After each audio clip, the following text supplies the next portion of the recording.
আমি কেন হানাফি মাযহাব ত্যাগ করে সালাফি মানহাজ গ্রহণ করেছি একটু বলতে হয়। শুরু থেকে দাওরা ইফতা হাটাজারিতে পড়েছি। 2011 সালে হাটাজারি পড়াশোনা শেষ করে সেখান থেকে ইফতা ফারেগ হয়েছি। এরপর উলুমুল হাদিস পড়ার জন্য, হাদিসের উপর ডিগ্রি নেওয়ার জন্য ঢাকা আকবর কমপ্লেক্সে সেখানে পড়াশোনা করেছি। পাশাপাশি দেওবন্দে যাওয়ার জন্য চেষ্টা করেছি, কারণ যেহেতু ভিসা পাসপোর্টের বিভিন্ন সিস্টেম রয়েছে। কয়েকদিনের মধ্যে আল্লাহ তাআলা কবুল করেছে, সেখানে চলে গিয়েছি। তো দেওবন্দে আমার মেশকাত দাওরা ইফতা পড়তে হয়, মেশকাত দাওরা ইফতা শেষ করেছি সেখান থেকেও। এরপর 2015 সালে বাংলাদেশে আসা, তারপর হাটাজারি মাদ্রাসায় শিক্ষক হিসাবে দায়িত্ব পালন করেছি বেশ কয়েকদিন।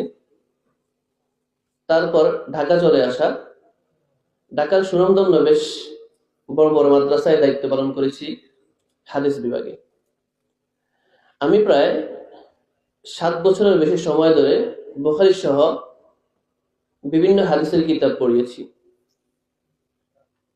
আর 2015 সাল থেকে কিছুদিন পূর্ব পর্যন্ত আহলে হাদিস জীবিত এবং মৃত বিভিন্ন বিদ্বানদের প্রায় 800-এর বেশি কিতাব সংগ্রহ করেছি।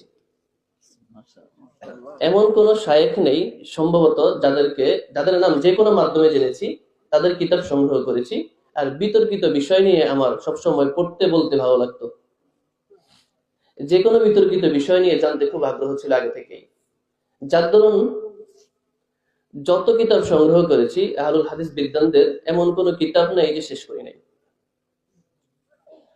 আর সবগুলো কিতাব পড়তাম ভুল ধরার জন্য, অনেক নোট করেছি।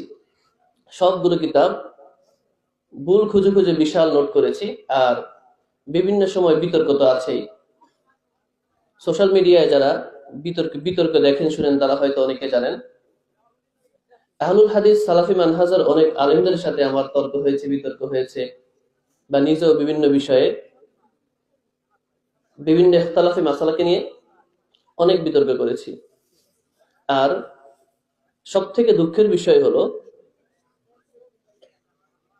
হানাফি মাযহাবের গোমরাহি আমাকে এই পরিমাণ নিমজ্জিত করে ফেলেছে যে আহলুল হাদিসের জীবিত এবং মৃত এমন কোন শায়েখ নেই যাকে আমি গালিগালাজ করি নাই। এরপর প্রায় 2-3 বছর আগে থেকে আমি সালাফি মানহাজ কিন্তু 2-3 দিন বা এই কয়েকদিন আগে গ্রহণ করি নাই, আরো 3 বছর আগে গ্রহণ করেছি। যদিও সেটা মনে মনে তেমন কোনো পরিবেশ ছিল না প্রকাশ করার।